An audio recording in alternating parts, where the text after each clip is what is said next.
Once upon a time, there was a frog. One day the frog was sitting by a riverbank when along came a scorpion.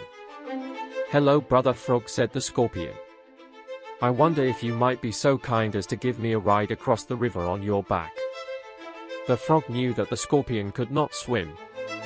"I don't think that is a good idea," said the frog. "You have a deadly sting. You might kill me." "But why would I do that?" replied the scorpion. "If I stung you, we both will die." So, the frog thought for a bit. "That makes sense. All right, scorpion, jump onto my back and I will give you a ride across the river," he said. So, the scorpion jumped onto the frog's back and the frog began to swim across the river. But halfway across, the scorpion took his deadly sting and stuck it into the frog's back. And as the poison filled the frog's body, his arms began to stiffen, and they both began to sink. "Why?" gasped the frog in despair. "Sorry, Mr. Frog," said the scorpion. "It's my nature." And the frog and scorpion both died. God's word warns us about the effects of sin and a sinful lifestyle. Most people live their lives battling demons they don't know how to conquer because they are blinded to this truth. Sin has a lethal nature, and in the process of time that nature will play itself out. In the book of James, chapter 1, verses 13 through 15, God's word has a warning.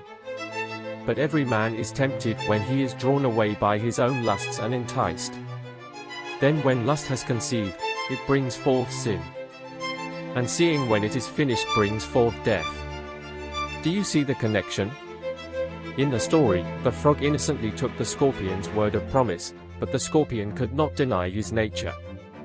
We might take a life of sin innocently or in willful ignorance, but sin has an undeniable nature. Death. It is no respecter of persons. The hope for the struggling sinner that can relate to this reality is the gospel. There is redemption at the foot of the cross. There is saving power in Jesus Christ. The question is how much longer before the venom takes full effect in your life? You might ask yourself, how can one be made free of this? The answer is in Jesus' words in John chapter 8.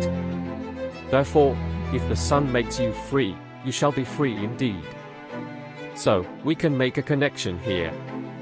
Jesus is the anti-venom to the sting. You have a choice. Choose life.